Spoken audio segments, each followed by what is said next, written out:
This is the Recap Episode, a weekly podcast about exploring and analyzing the stories told by reality TV, season by season. I'm your host, Walker, social scientist and reality TV superfan. For this episode, I'm covering the first season of the groundbreaking and career-launching series, The Simple Life, which follows socialites Paris Hilton and Nicole Richie as they learn what it means to live a simple life away from their familiar wealth and glamour. If you like what you hear in this episode, then please consider giving the show a follow on your preferred podcasting platform, rate and review the show, and follow the pod on social media, on Instagram at The Recap Episode.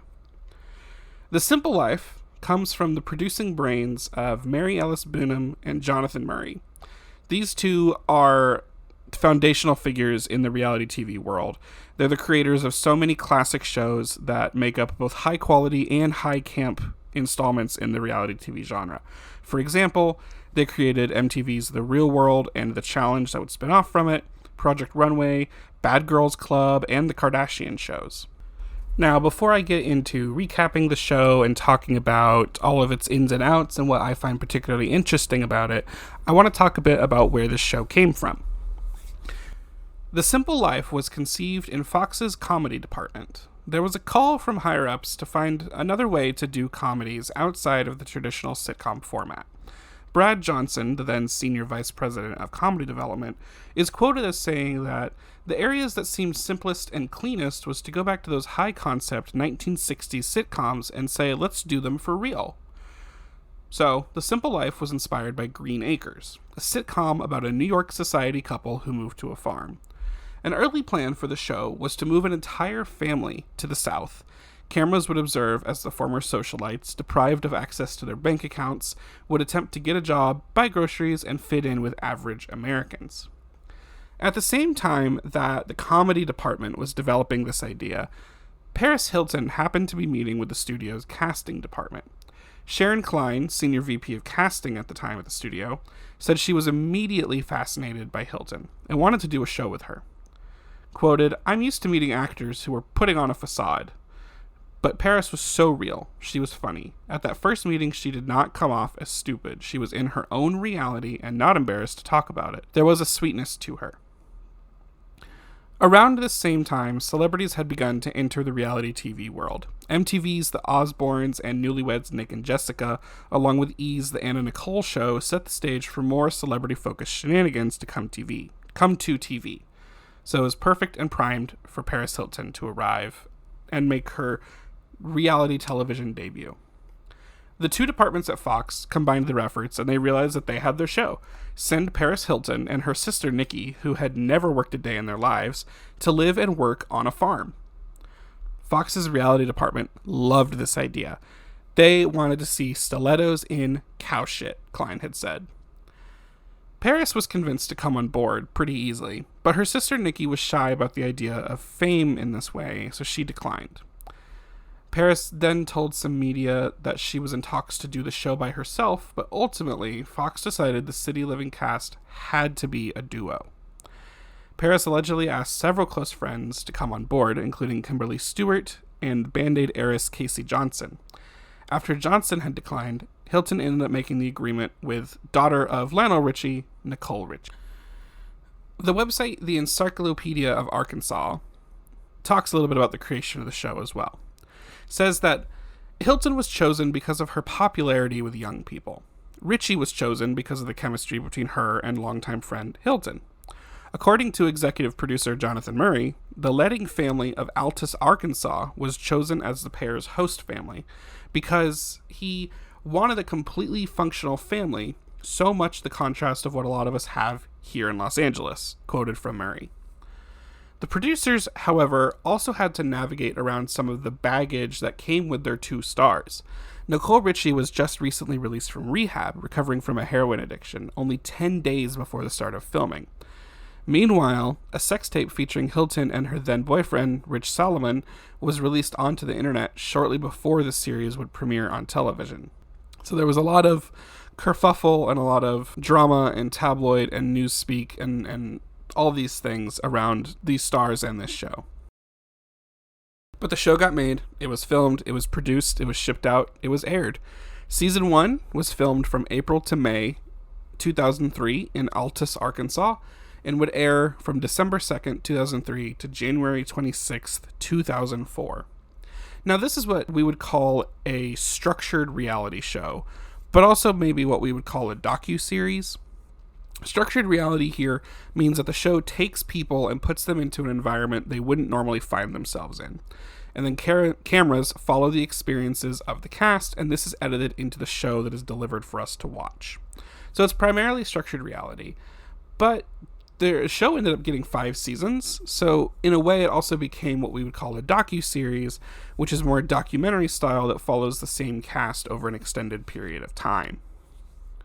Before I get into recapping the events of Season 1 for this episode of the podcast, I just want to say that I watched this on Amazon, and I believe you can too.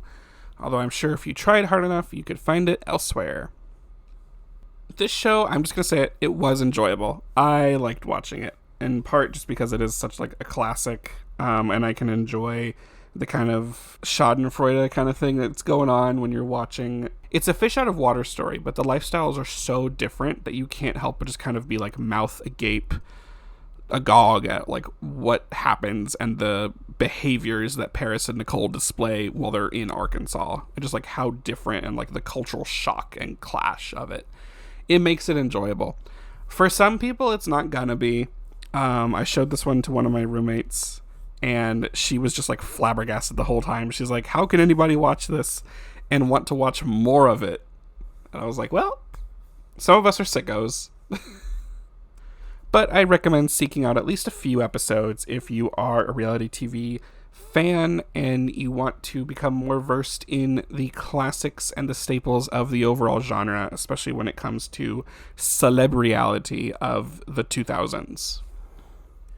So Season 1 had 9 total episodes. One of these was a reunion episode, which is not really of major interest to what I do on this show. I did watch it. It wasn't super exciting or thrilling for me. Although it's kind of cute, though. And then, actually, just to point this out, there were originally only 7 main episodes of the season, but the show did so well when it started airing that Fox quickly put together an 8th episode to kind of tack on to the end. The events for which are kind of hard to place, but I know at least part of it takes place near the end of their first week living on the farm, around like episode 2 or 3. So I'll kind of talk about that extra lost episode in the timeline.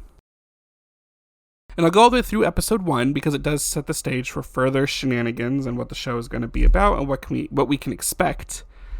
But I won't detail all the events in the later episodes. Each episode is only 22 minutes, which makes this a quick watch, and they cram a lot in, and it's a lot of like this and then that and then this and then that, and there's a lot of cutting back and forth between different plots and different pieces. So it's you have to like piece it together to tell the story of what happens in The Simple Life. So for episode 1, we open on a heavily voiceovered intro to Paris and Nicole. We learn that Paris is the heiress to the Hilton Hotel fortune, and then Nicole is the daughter of Lionel Richie. We're told they're giving up everything to live on a farm, live the simple life for 30 days. Paris tells us, the audience, she says, listen, everyone thinks Nicole and I are these 2 girls who have never worked a day in their life and we can't do anything. We're doing this to prove everyone wrong and that we can do anything. And then they laugh a little bit. That was kind of a cold open. We then get the intro, which I do just want to read through the lyrics of the opening song and theme because it describes the show so well. I'd play it for you, but I'm worried about like copyright stuff and also getting access to the track. But just imagine this like some banjo music playing in the background while I read through these lyrics. Here we go. Let's take 2 girls, both filthy rich, from the bright lights into the sticks, from velvet robes to cattle poles. Let's take away their limousines, their credit cards, and shopping sprees. Well, they're both spoilt rotten. Will they cry when they hit bottom? Heaven knows who can survive this simple country kind of life. A masterpiece. Perfection. Loved it. No notes. Sets up the show really well. We're taking Paris and Nicole, we're taking them out of their glitz, out of their glamour, the wealth, the privilege that they're accustomed to, and we're making them live a much simpler lifestyle in the middle of the country where not a lot of stuff happens. And also in Arkansas, up in the Ozarks. During this first episode, we get to tag along for one last shopping spree before the ladies head to the farm. Of course, they're going to some high-end luxury brand store. They're looking for bags and clothes and shoes for their farm trip. And, you know, they're getting things like heels, a nice new bag to take with them to Arkansas to be on the farm. During this, we get a lovely cheesy on-screen graphic of the prices of the things they bought, and then at the end it's wrapped up with a nice little line made sure that was nice and clear so we could all hear it. Is my mom's credit card on file here? Paris and Nicole then throw a party with their friends and family before their departure to their new life and new experience. And of course they have to arrive in style via helicopter. There's a big celebration. Paris's parents do a toast to her and Nicole for their new experience and what they will maybe learn from it.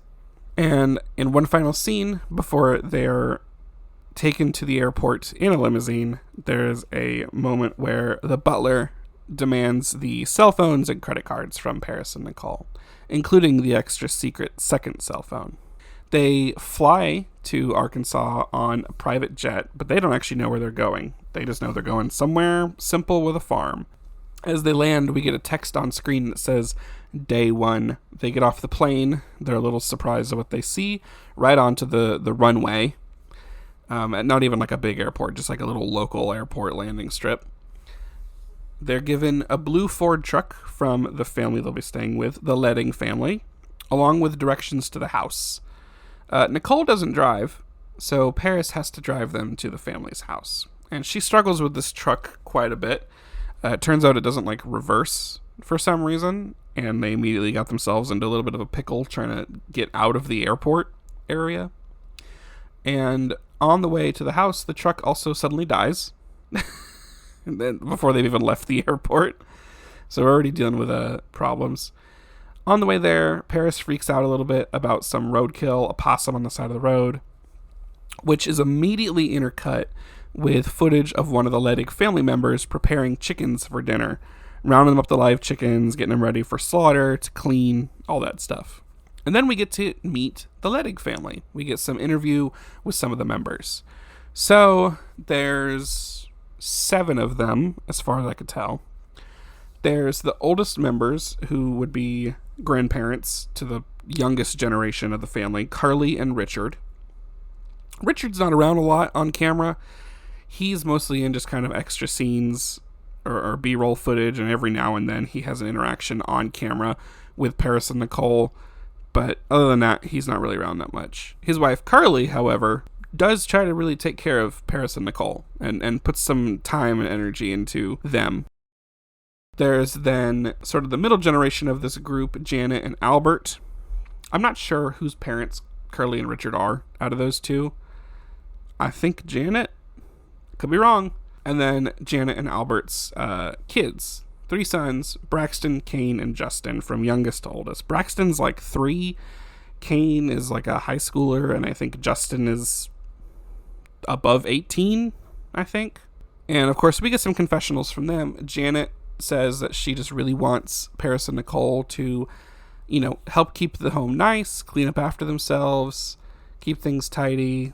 And the boys in the family make it really clear that if the ladies are, quote, bitches to them, then they will not be nice back, you know. So already there's some preconceived ideas from the Ledding family's side about how Nicole and Paris will behave, which kind of makes sense. They're socialites. They're like famous just for being famous for coming from a family, right? So everyone across the country, if there's a celebrity, has these preconceived ideas about what these celebrities are like based on what they see in the news, what they see in tabloids, word of mouth, rumors, all these things. When Paris and Nicole make it to the farm, of course, we have some first impression moments to get through. The family immediately comments on the skimpy clothing and the gigantic amount of luggage that Paris and Nicole brought with them. They get settled in. They learn that they'll be sharing a room, sharing a bed for their entire 30-day stay here on the farm, and that they're also technically staying on the porch with a real well in the floor of the porch. Off to a great start. We're going to have a great time. They're trying to settle in. It's a little awkward. So Albert and Janet send the ladies to go to the store to get groceries. They give them, I think, $50 to go figure that out. Paris and Nicole struggle at the market. They have trouble finding things. They also definitely like make fun of some of the produce or some of the items they were asked to get, such as pig's feet. And of course, everyone there is just staring at them because they're so out of place here. When it comes time to pay for everything, they come up short on the cash because they put some of their own extra items in their cart as well. And they have to put those back to be able to get everything that was asked to be retrieved up for them. They get back from the store, and Carly is waiting for them to have them help her clean and dress chickens for supper. Both Paris and Nicole freak out because they don't want to be anywhere near dead animals. So we get some nice footage of Carly dealing with this and doing this on her own and talking to Janet a bit. Carly makes a comment to Janet about how, living in the country means fending for yourself, which is a really good early comparison here for what the life in Arkansas is like for this family versus what Paris and Nicole are accustomed to. These two ladies from out west, out from LA, who don't normally have to work for themselves. They don't have to fend for themselves to really any degree at all. At the dinner table, initially it's tense as Paris and Nicole just kind of stare at the chicken on their plate, knowing that it came from live chickens earlier. But they eat it, and they enjoy it. This scene has one of the more infamous moments from the show, and it's one of those things where it's like critics of the show watch it, and they're like, wow, this was such an emblematic conversation of Paris and Nicole and their behavior and what type of people they're like. And it just, to me, it almost feels like one of those things where it's like, oh, you didn't watch past the first episode because your like big example is this one conversation in the very first episode. You didn't even watch the other 8 or 7 or whatever. What I'm referring to is while they're having dinner, Nicole asks, do you guys hang out at Walmart? I've always heard people hang out at Walmart. And then Paris asks, what is Walmart? What do they sell there? Do they sell walls there? So, it breaks the ice, though, because everyone has a pretty good laugh about it. And the family laughing about, like, oh, these ladies really don't know anything about what we do here in the world. One of the sons chimes in to kind of be like, okay, we're not that bad. We're not hanging out at Walmart for fun. The evening of day 1, getting ready for bed, Paris and Nicole discover that their porch bedroom has bugs all over it. Of course it does. It's a porch. Ticks, flies, and beetles. 3-year-old Braxton steps in to help kill some of the bugs, which is just such good imagery of, like, this family. This is what they're used to. They're so used to it that the 3-year-old is dealing with it. Albert takes a moment here to lay down the house rules for Paris and Nicole. This is super important going forward for the relationship between the family and the ladies. Basically, the rules are do your chores, keep up with keeping the house nice and clean, curfew is midnight, ask before taking one of the vehicles out, and no cussing, which is great because then every time they swear, just because it's so habitual for these two, we kind of get like a quick cut of Albert staring at them, or Janet, in a disapproving way. The episode ends with the ladies hanging out with the older son on the front sort of stoop porch area, asking the older son if there's anything fun to do, and he kind of just has nothing to say and steps inside to get a jacket because it's awkward. And the episode kind of ends there. So that's kind of what you're in for with this show. It's Paris and Nicole interacting with not only the family, but also the people of Altus, Arkansas, and the kind of neighboring communities, and just kind of the fish out of water moments, the cultural clash, the difference in behaviors and expectations and customs, and it's entertaining. I'm just going to say it. So I'm not going to go through beat by beat for the remaining episodes. Instead, I kind of want to break down the rest of the recap into 2 pieces. First, let's talk about the jobs that they attempt to have, because they go through quite a few pretty miserably and not very well until they land on possibly the easiest job that they could get for the remainder of their time in Arkansas. Episode 2 focuses on Nicole and Paris working at a dairy farm. Already off the bat, they're not doing great. They were supposed to be there at 6. They get up later than they expect, and they arrive an hour late at 7. Albert has to push them along a bit in their morning routine to really get them out on time. When they get to the dairy farm, they already immediately hit a little bit of a struggle with how to get started because Danny, who owns the farm, asks them to clock in using a time card and a little punch machine, and they legitimately don't know how to do it. And Danny's like, have you ever clocked in anywhere before? Have you ever had a real job? And they're like, nope. No, we have not. Danny has over 100 cows at his farm, and the lady's first task is to wake up all the cows using cowbells. They can do that. They did that pretty successfully.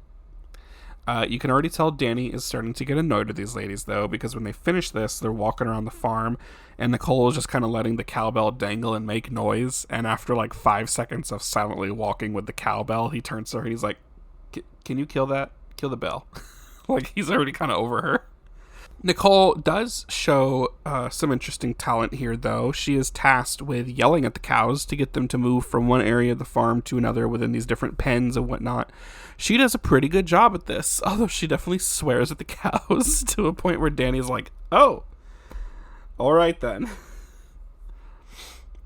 Paris takes the opportunity here to find a phone at the farm, and she calls home to talk to her mom while they're on work, while they're on shift, while they're working.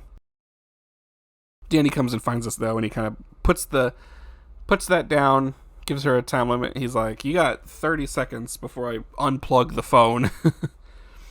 Next, Paris gets tasked with washing the barn out while Nicole shovels feed for the cows. Nicole initially got excited because Danny kept saying, oh, you can drive the Polish pickup. And she's like, ooh, a car? I'd love to drive something, because Nicole doesn't usually drive. And the Polish pickup is just a wheelbarrow, which she does struggle with, of course, as you may expect. Then, finally, both Paris and Nicole get to help with milking the cows, which goes somewhat okay. They struggle in the actual barn with the cows in line and putting the little milking machine on the udders, dealing with the cows, dealing with them kind of being upset and making sure they're treated right. And all this is done before, like, 9 or 10 a.m. The next major task that they're saddled with is to fill all of the glass milk bottles that Danny would then deliver to the community so they have milk. At one point, I believe Paris does ask, like, oh, is this pasteurized? And he's just like, no. It came from the cows that you saw earlier. The ladies have probably around, 200 bottles to fill? Definitely more than 100. And Danny says they got to get it done by 11 o'clock.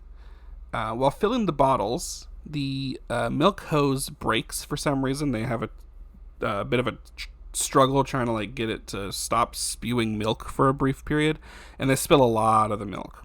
And Danny had told them, he's like, listen, you got to be careful. Spilled milk is wasted money. And he's like, don't break the bottles. That'll be coming out of your pay. Don't, get things too dirty. That's contaminating the milk. All the things that they are doing, by the way. So while they spilled all this milk all over the ground, don't worry, they're not crying over it. Paris gets the idea, is like, oh, let's just toss some water on the spilled milk. We'll dilute it, make it not look as much as that we spilled as much, and then they'll do the same into the bottles so that they're filled up faster. And they still trying to do this does not get them anywhere closer to filling up all these bottles in time. So then the ladies decide to hide some of the empty bottles that they're supposed to fill. Eventually Danny does come over and kind of realizes and see what's going on, and he's like, well, okay. After this, Paris and Nicole just decide to use Danny's hot tub, I guess. He has one. They noticed it. And so they're chilling in the tub. Danny runs by on the tractor, delivers the wonderful line of, does it bother y'all if I work while y'all rest? Gotta say, I'm a fan of Danny. And then Paris and Nicole also decide to take a nap in his house. They're tired. It's been a long day for them. Their first day of work ever. He comes and finds them, and at this point he says, you know what, y'all are done for the day, I'm sending you home. But he does pay them for the 9 hours of work they did. They got $42 each. Woohoo! But they were fired. In episode 3, they still need a job, so they get a different job this time at the local Sonic Drive-In, the restaurant. They are 45 minutes late to their first day. They were supposed to be there at 6:30 and arrived at 7:15. The manager there has them do a bunch of their like paperwork. She's just, treating them like new employees. And Paris and Nicole have no idea what they're doing for this paperwork. The manager asks them or tells them, for this one, you gotta fill out like how much you want to withhold in your taxes. And both of them are like, huh? Like, what? So, great start. Very emblematic of what we're seeing in this show. Their work at Sonic goes somewhat okay. It's a little easier for them than dairy farming, at least. We get to see them delivering food, chatting up all the customers. Of course, they're like kind of, hitting on the guys that come through as much as they want. At one point, they are tasked with changing the sign on the marquee. It's supposed to say half-price burgers all day, but instead they decide to spell half-priced anal salty wiener burgers, which throws the manager into quite the tizzy. She's like actually getting like frustrated and annoyed with them at this point. She's like, okay, you can't do that. What else are we gonna do? She ends up putting them in like mascot costumes of like the Sonic cups to try to like work the road and pull in customers. They do this for a little while, although Nicole keeps giving all the cars the middle finger as they drive by. So the manager has to put balloons in their hands to help out with that. Then Paris and Nicole get kind of bored and also overheat a little bit. So they decide to just go to a random grocery store and hang out in there. And the manager and one of the other employees have to come like get them and walk them back hand in hand back to the Sonic. So then they're put inside the kitchen behind the grill, prepping onion rings and cleaning the grill and whatnot and flipping burgers. They start okay with this, but you can tell they kind of get bored and decide to start getting mischievous, or just kind of like slacking on what they're supposed to do. At the end of the day, they're fired from the Sonic as well, but they do earn $56 each. Wow. The Lost episode, I think, comes next chronologically because there's some things in it talking about how they've only been there a week so far. And they do work a job in this Lost episode. They work at a taxidermy shop doing deliveries of some of the completed taxidermy. So they're at least not stuffing the animals, just delivering completed projects. They do damage one of the pieces on delivery, and the guy brings it in to be like, hey, they delivered this and it's damaged. And the taxidermist is like, well, I'm going to have to charge my normal repair fee because I'm doing the work again to fix it. But he decides that the repair cost will come out of Nicole and Paris's pay for that. And it was like a mounted turkey. Next, they're tasked with delivering a big taxidermied bear. They stop at Sonic for some food while out delivering. And they also decide to put some blush and some glitter and some stuff on the bear, which also counts with, like, damaging it, technically. So they're on the hook financially for that. At the end of the day, they end up paying off $30 of the debt they accrued. So they didn't actually earn any money, and they also got fired from that job as well. Episode 5, the ladies go to work at a cattle auction. Once again, we have a pattern forming now. They're supposed to be there at 7:30. They got there at 8:40. I will say things like seemed okay at start when they interviewed with the guy who owns and runs the like auction house the previous day. Things seemed like they were going to go pretty okay, although you could definitely tell he was like, what in the hell is going on with these two? What am I getting myself into? The auction house manager, Kent, he tells us, he's like, I don't think these girls take anything seriously. First, they help sort some of the cattle, and they get distracted by all the men that are working there and mess that up a little bit. Then it's time for the auction itself. During this, they're not doing much in the auction, but Kent at one point does task them with going down to the co-op and getting more cow feed. So while they're down there and are confused because they're just like, we were told to get cow food, and the guy's like, well, what kind? Nicole and Paris learn that Kent has an account on file at the co-op, which sort of triggers Nicole into like spending mode. So she wanders around the co-op store to try to find some other things that she could charge to the account. They end up finding like a full-length standing mirror that they just wanted, so they charge that. And then it's near Mother's Day, so they wanted to get a present for Janet, which is very sweet of them, I will say. There's times where they're sweet, and some of the local townspeople comment on this. They'll be like, there's times when the girls are sweet, but then there's times when they like turn on you and they get real mean or they get real nasty for their perspective. So they decide to get a birdhouse for Janet because she mentioned she loved birdhouses at one point. So they get like a $130 birdhouse. And they load all that up along with the cow feed and go back to the auction house. Of course, after they've done all this, both of them are like, oh, I'm scared about how Kent is going to react. What's he going to say? But it seems like everything is good. They get back, they're done for the day. Kent pays them and he sends them on their way. Looks like they're in the clear. And he does eventually find out. He figures it out. He ends up calling up the house later, like a few days later or the next day, tells Janet, hey, your new girls essentially stole from me. And she's like, well, what did they steal? And he's like, well, they charged some items to my account, a mirror and I guess a birdhouse. And it like dramatically cuts to the birdhouse that Janet was then just gifted for Mother's Day, like on the table. Kent arrives to the Letting family house to confront the girls. And they try to like cry their way out of it, but it does not really go well. He says, listen, either come up with $120 or he needs everything back. And so Paris even tries to offer up like her credit card number to try and pay everything off, but like pretend that it's Nicole's grandma's credit card number or something. None of that really works. They still need to pay off the debt. So Paris and Nicole are given a punishment to kind of atone for this and help pay the debt off. They help a local doctor check cattle to see if they're pregnant because the doctor charges $100 per head of cattle. So they help check one each. That debt is paid. So that job did not go well. And we did get footage of them checking to see if the cows are pregnant. So they went shoulder deep into a cow each. So we did get to see that. That was a highlight for my roommate that I mentioned earlier that just did not quite get the appeal of the show.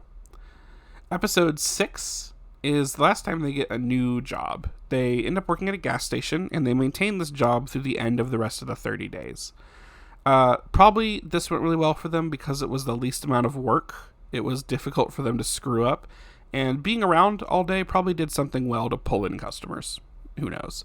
And Paris and Nicole liked the job a lot because they could just hang out and ogle cute boys and men that came by, which they would proceed to do, and I'll talk about in a little bit. So what is the show trying to tell us about Paris and Nicole through their job experiences? Here's the main things. 1, they don't have any like useful or transferable skills when it comes to this kind of work. Even, some of the simple stuff like delivering food or working the grill or whatnot proved to be too much, whether because it was actually somewhat difficult for them somehow, or just because they got bored of it and didn't really have the focus, I guess I could say, to be able to like withstand that kind of work for the time they needed to. I will say, some of it is a little bit of like going from one extreme to the other. Their first job being on a dairy farm and having to get there at 6 a.m. and then he worked them for 9 whole hours before he fired them, and they were like working the whole time until they decided to start lazing off. That's a little bit like throwing them into the deep end and having them figure out how to learn how to swim. But it was entertaining. That's what we kind of have to remember here, right? Is that like the point of the show is to be entertaining. Fox wanted to create a sitcom, and they decided to go with this route, this kind of celebrity Green Acres kind of thing, and it is entertaining. Another thing that it reveals to us, and this will come back later with the second half of what I want to talk about for the recap of this season, is that it kind of shows that they don't really have a good sense of like the consequences of their actions. You get the sense watching that Paris and Nicole really didn't quite understand that when they were like hiding the bottles that needed to be filled with the milk and diluting the milk and making a kind of mockery of that like task at Danny's dairy farm, that they were ruining his delivery for that day and his like supply and his product that he puts out, that he depends on being a certain quality and a certain quantity as well to deliver each day and to sell to people to maintain his livelihood and to keep the farm afloat. The same could be said for keeping the Sonic running well. The same could be said very much for the taxidermist. He trusted them to deliver the taxidermy projects, and instead they damaged them. The gas station seems to have escaped unharmed. But the cattle auction did not. I mean, they stole from him.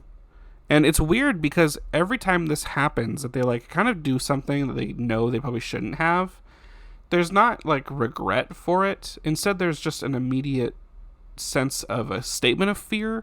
You don't really get the sense that they're actually afraid of any repercussions or anything that would come down on them, because again, they're probably not used to it, right? They could use money to make things disappear and to make problems go away, and anything that would befall them can kind of just be handled by members of their family or their social circles. So when they make mistakes, when they mess things up, they're not used to dealing with that. And so when it's actually is on them and it's their responsibility, they don't really have a sense of taking responsibility and taking accountability.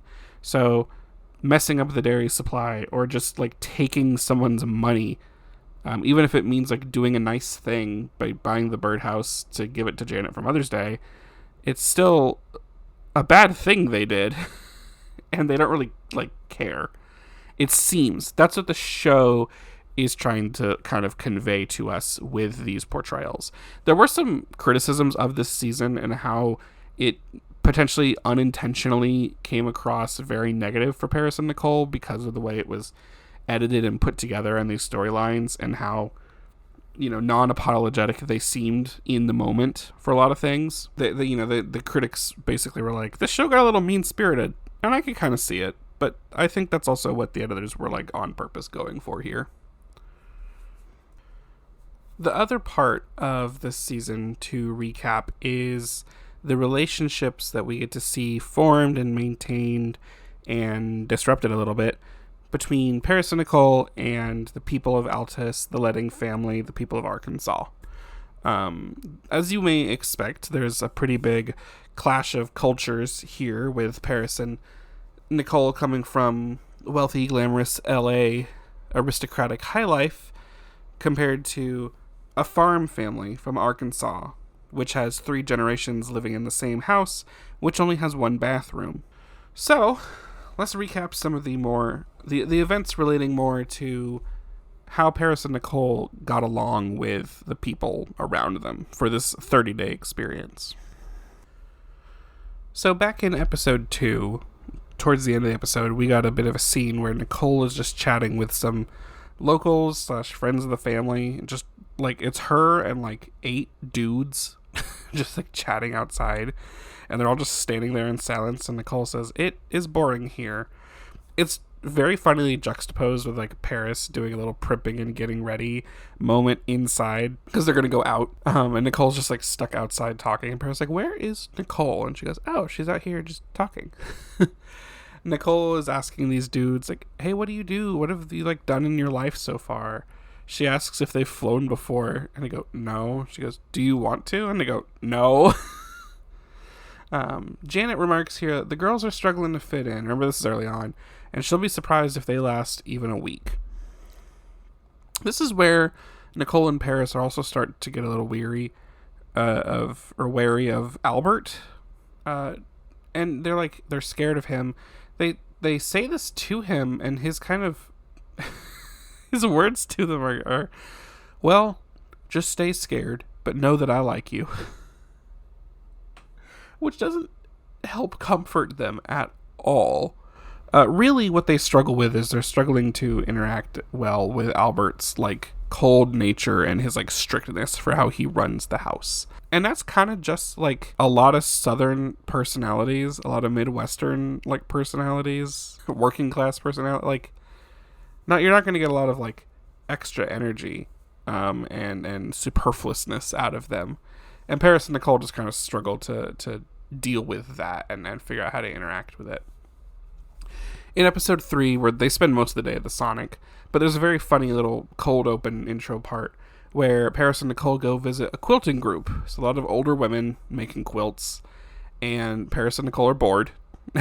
And they make some suggestions to the quilting group that they should make the quilts more interesting. For example, adding cigarette burns. of course, this does not go over well. The women in the quilting group want to keep things traditional, simple, and plain. So another good instance and an example of Paris and Nicole just not quite getting it, At least that's what is being shown to us. They're still trying to take their life and their personalities and what they know from LA and the world they're used to and trying to apply it onto this one without really yet adapting to the cultural climate of where they are. Episode 4, I haven't really talked about it all yet, because in this episode, the mayor gets involved with this entire experiment, this challenge of Nicole and Paris's. The mayor, her name is Veronica. She wants to meet with Paris and Nicole because she wants to create a balance between the ladies and the community. And I hypothesize that perhaps this is because there's so much discord caused because of their presence that Veronica wants to step in and kind of help out Paris and Nicole's image with the locals somehow. So her idea is to get the girls to help with the city's annual spring gala.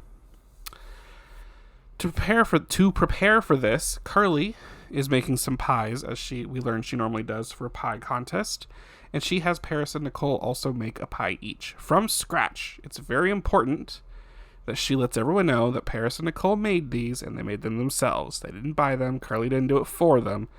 They made these pies.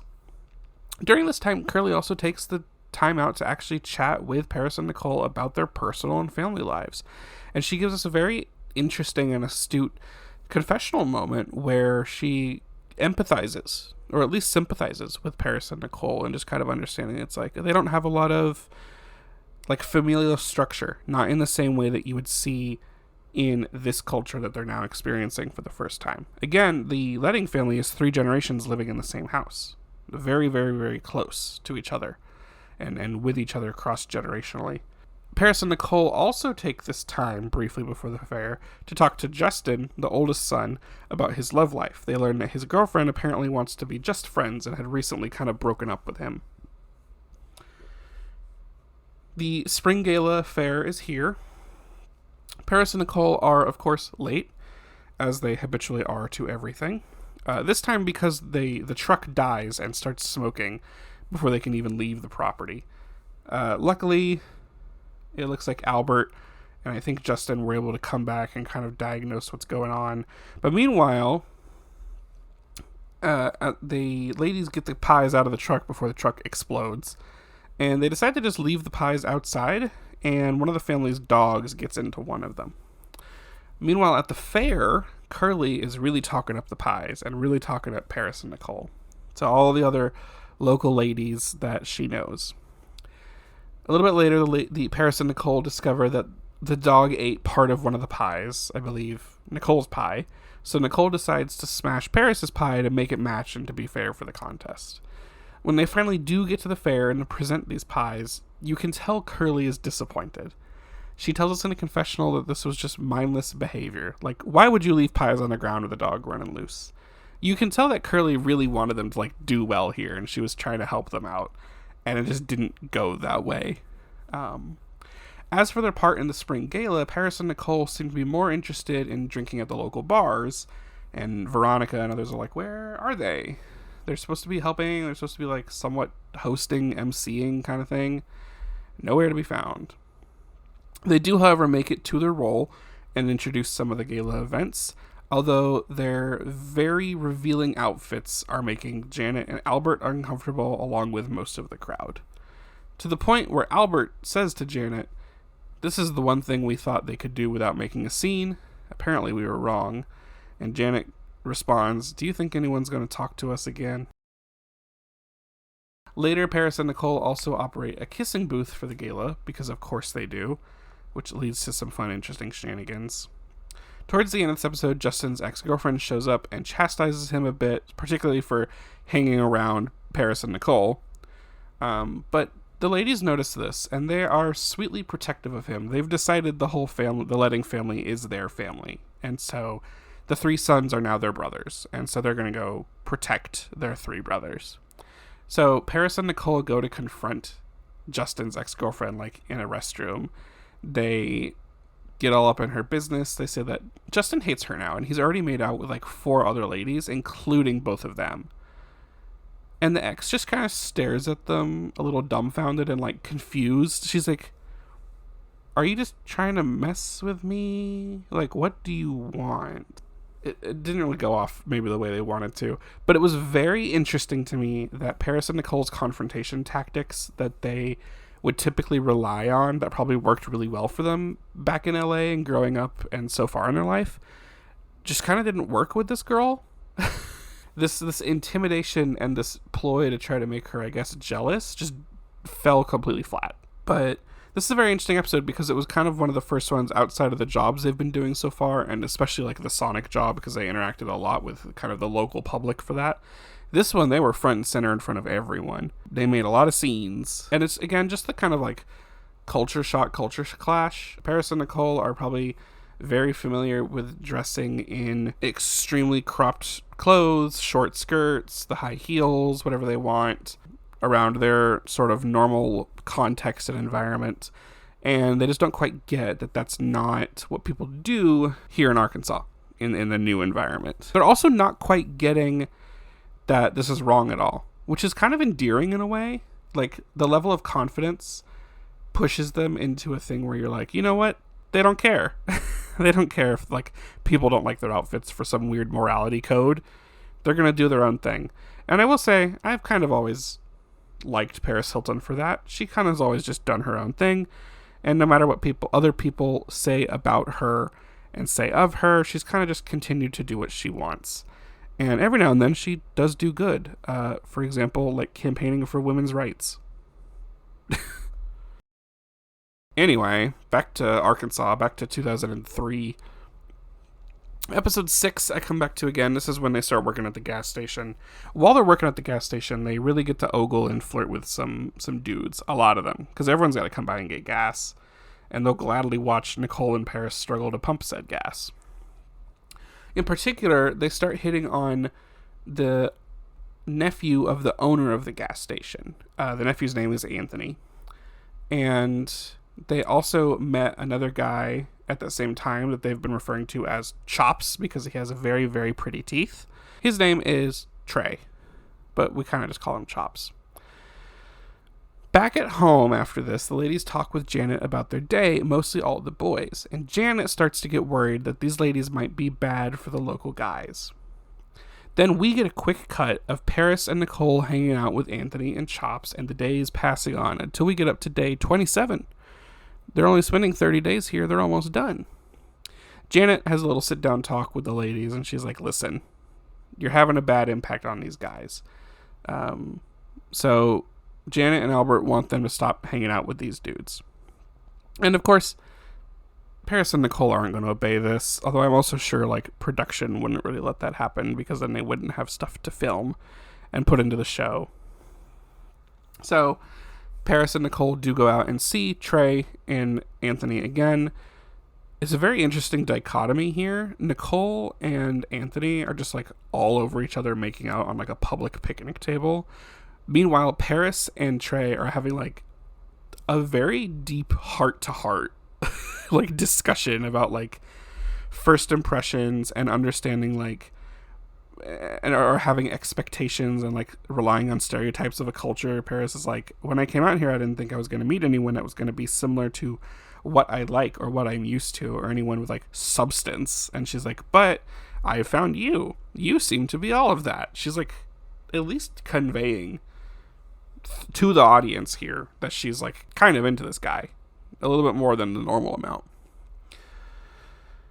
Later on, Janet and Albert talk with the ladies again about all this hanging out with the boys, and Albert mentions here how these guys' families are talking about what the ladies are doing. And here, I started to wonder this, and conveniently, Paris mentioned it right as I started to wonder. I said, how old are Paris and Nicole at this moment in time? And Paris mentions they're 22 and 21 years old, which is younger than I thought they were. I thought they were like mid-20s at this point. This is still early 20s. Which changed some perspectives for me, but not extremely. The ladies continue to get more and more, particularly on Albert's nerves, At one point, they're hanging out at the gas station, and Janet tries to get them to come home early with a half-hour curfew, like time limit. They don't leave until an hour and 10 minutes later. I did this a lot as a kid. I do completely get it. I'm just going to say I do understand Paris and Nicole's behavior here, even though it ain't right, I guess. But there's some tension growing between Albert and the ladies. He really wants everything going on with the people under his roof to be run through him and the family.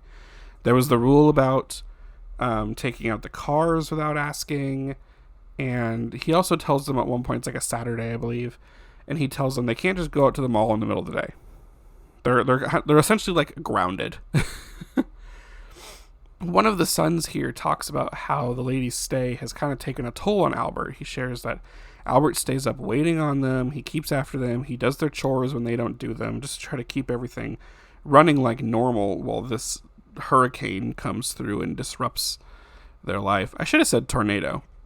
There was a scene where they actually like experienced a tornado for a bit. Paris and Nicole for the first time. I had to go hunker down in the basement.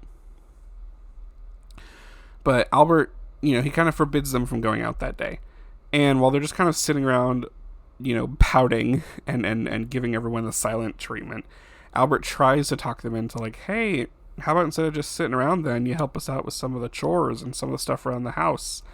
His words are basically ignored. Paris and Nicole are kind of done with him over it in this moment. He's essentially imposed a lockdown on them. Like I said, he's grounded them. But he's also trying to get through to them that he's just treating them the way he would treat his sons. And this is where I've kind of realized while watching and while thinking about the episodes and everything that, like, yes, Paris and Nicole are 22 and 21. And Albert and Janet really are treating them as, young adults who just don't really have any, like, useful life experience from their perspective. And so the best thing they can kind of figure out how to help these women is to just parent them. So they are treating them like they would their own kids because they know that that's what's worked out for them so far. They think their kids have turned out fine, and it seems like they are pretty good. So they're doing the same thing. But then, of course, Paris and Nicole obviously don't want this. They're so used to having freedom and the ability to do whatever they want and get whatever they want that this is leading to some real conflict here. Paris and Nicole decide to just go out anyway. They're young. They're adult women. They should be able to do what they want. So they go out to a local bar called Alligator Ray's. And at this bar, things are going pretty all right. Everyone loves seeing them there. They're having a good time. And then suddenly Nicole loses her purse. Or maybe it got stolen. I think she just lost it. It's a little unclear. And this sends Nicole over the edge after however many drinks they've had. And so Nicole starts kind of trashing things, throwing things around, causing a ruckus, making a scene. And the episode ends with Nicole finding a bottle of bleach and, like, pouring a bunch of it over the bar's pool table. And that's where, like, episode 6 ends. They kind of lift us on a conflict, high note, climax cliffhanger there. Episode 7 does pick off immediately, and you can imagine, like, oh great, where are Paris and Nicole's reputations going after all that? It's not great. The intro narration to this episode says, for 28 days, these girls have scraped by on their charm and good looks. Until now. Shannon, who is the bar manager, tells us that these girls can be just the sweetest things, and then they turn on you on a dime. And, that's where we pick up the recap of Nicole throwing her fit, her little tantrum, trashing the pool table. Shannon kicks her out. And this is really interesting. When Shannon kicks her out, Nicole does leave, and Paris is trying to kind of, like, apologize or something, when all of a sudden, like, all of the other bar patrons start yelling at the ladies to go home, and they start chanting, like, we don't want you here.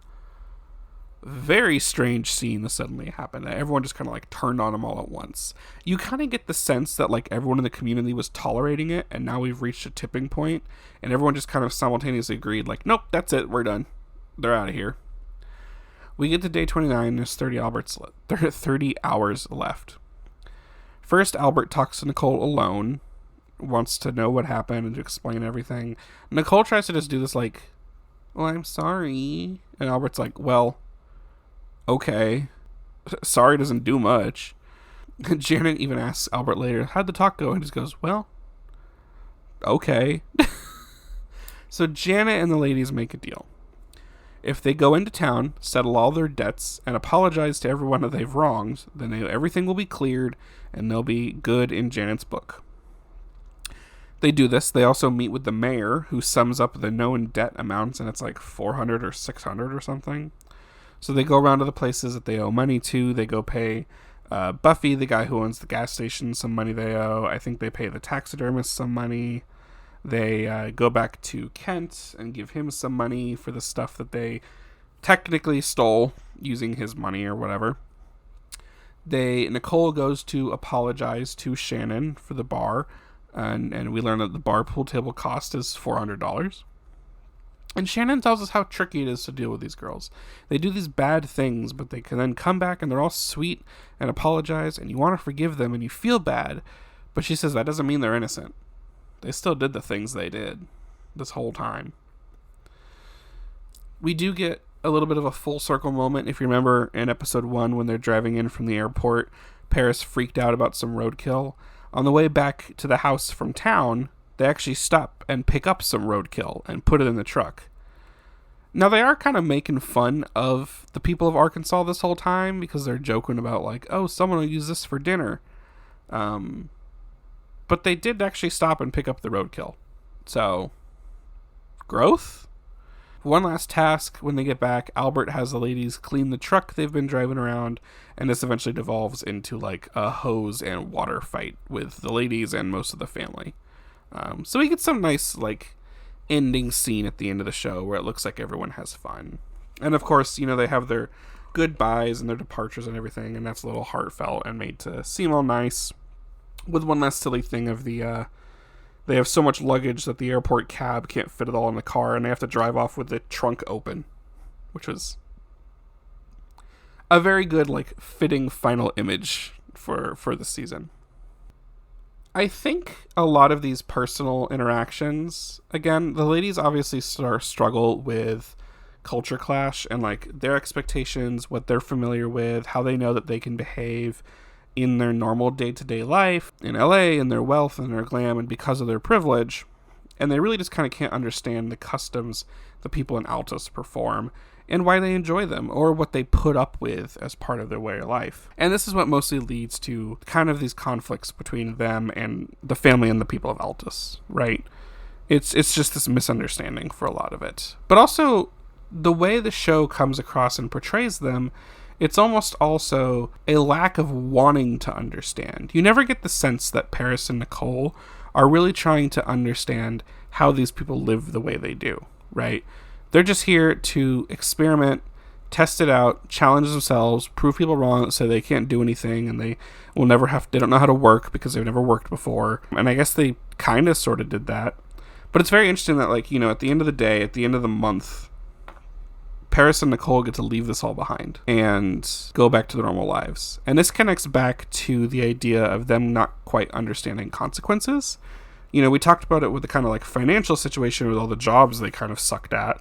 But then also when it comes to people, like, people they wrong, like the bar owner, yeah, they paid her back. Nicole apologized. I'm sure that bar owner still doesn't like them. But, like, why should Paris and Nicole care? They're going to go back to LA. They may never come back to Arkansas, except they did for the reunion. They may never see that bar owner again, right? What does it really matter at the end of the day for them if they messed up Danny's production for the one day? They're never going to see him again. There's no, like, actual repercussion, and so even if they did really, like, have a sense of the consequences and understand what messing up these things mean, both, like, for the business stuff but also personal relationships, it doesn't really matter. Oh well. A few things I want to mention here as I wrap up and get towards the end. In Paris Hilton's 2023 memoir, she discusses the conceptualization of the simple life. She states that the direction given for her and Nicole Richie's characters was very minimal, but they were always directed and told to always make things funny. And I bring that up just to mention that it may not be the most true reality to take this show at face value and assume that Paris and Nicole acted the way they did just because they didn't know any better. It is reality TV, and as much as we say, like, oh, it's reality, it's unscripted, there's a lot of stuff that is produced. And in a show like this, where they're trying to, again, make a real version of a sitcom, which to me harkens back to like Real World, when they tried to make a real version of a soap opera, and same thing for kind of like Laguna Beach, when they tried to make a real version of a teen soap or a teen sitcom.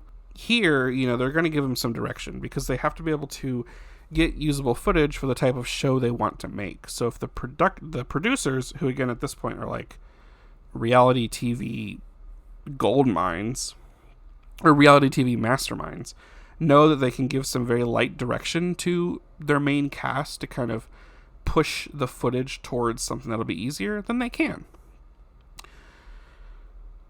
None of this really matters to me, because I'm not super interested in talking about like what's real and what isn't, and what actually happened and what didn't, and what was staged and all these things, or what was scripted. I kind of just like to focus on like, what does the final product that is delivered to us as an audience tell us about the cast and the people, and any other like commentary it makes. But it is kind of interesting to think about and to consider with the context of this show, like all the stuff they were doing at Sonic, for example, especially the really simple tasks. Were they actually that incompetent, or was that just being played up a little bit, right?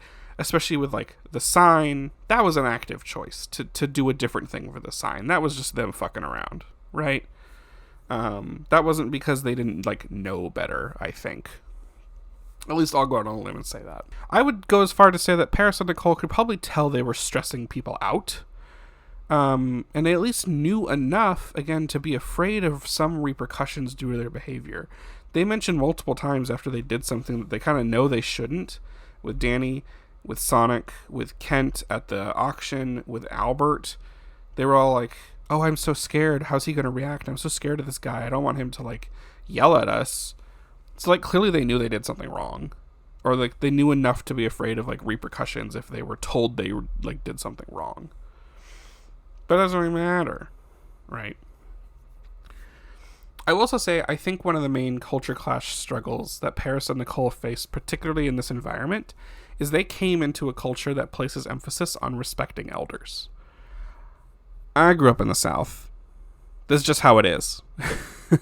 And as younger women who seem to have no useful life experience or skills, in the perspective of the people in Altus, Arkansas, and the Ledding family, Janet and Albert probably felt some kind of paternal obligation towards them. But Paris and Nicole, you could gather, probably didn't want to be looked after like that.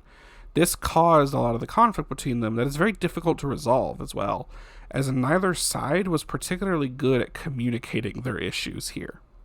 Albert couldn't quite get across the struggle he was having in trying to treat Paris and Nicole like he would his sons, and Paris and Nicole weren't really good at communicating to Albert that they're not used to this kind of like restriction and oversight and familial structure and like the responsibility and whatnot. I like to ask, when I'm wrapping up these episodes and talking about these shows, I like to ask, what was the benefit for the people who participated? Right? What did they get out of being on the show? Because even if your reality show is heavily produced and there are events that are staged, when people watch it, a lot of people take it at face value. And they just kind of think that everything happens is real. And so then they attach those real events, the real behaviors, and their ideas and their attitudes towards what they're watching to those people and their real names. This is Paris Hilton. This is Nicole Richie, right? You watch The Simple Life and you might be disgusted by their behavior. And now the next time you hear about either of them, you're going to remember this. You're going to be like, oh, those two? The privileged ladies who went to Arkansas and made fools of themselves and messed up a bunch of people's businesses? Those two? What did Paris and Nicole get out of this? I mean, they got some fame. The show did extremely well. It got 5 seasons total. 3 on Fox, 2 on E later, and it kind of definitely launched Paris's career a bit further ahead in the reality TV world. What did everyone else get out of it? Well, the city of Altus really hoped to receive a new fire station for hosting the reality show. What they got instead was a small cash settlement of $15,000 and a free copy of the first season of The Simple Life on DVD for every single household, which is about 450 copies. So I'm not sure that the city of Altus got much out of it at all. I don't even know if they advertised that they were the location of The Simple Life. I didn't really look into that. I don't know if I'd want to. It's also Northwest Arkansas. There ain't much going around up there except for the University of Arkansas up in Fayetteville. Anyway, that was season 1 of The Simple Life, and that's my thoughts on it.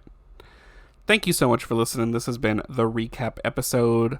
I will continue to cover the rest of The Simple Life in later episodes. Not immediately. I kind of like to stagger things. And this is a nice show for me because the episodes are only 20-ish minutes, which means I can watch them pretty quickly. A lot of the shows I cover tend to have episodes that fill the hour-long time slot, which means they're 45 to 47 minutes long. Those can be a bit of a slog to get through. So this one is nice and simple. Thanks so much for listening. Please, if you enjoyed what you heard today, follow the podcast on your preferred podcasting platform. I'm on most everything. Please rate the show. Share it with a friend who you think might enjoy this episode or any other episodes. You can also follow me on Instagram at The Recap Episode or on YouTube at The Recap Episode Pod. Until next time, I'm Walker, and I'm off to go find the one Sonic in New York City that's near me so I can get my own Route 44 and some cheddar poppers.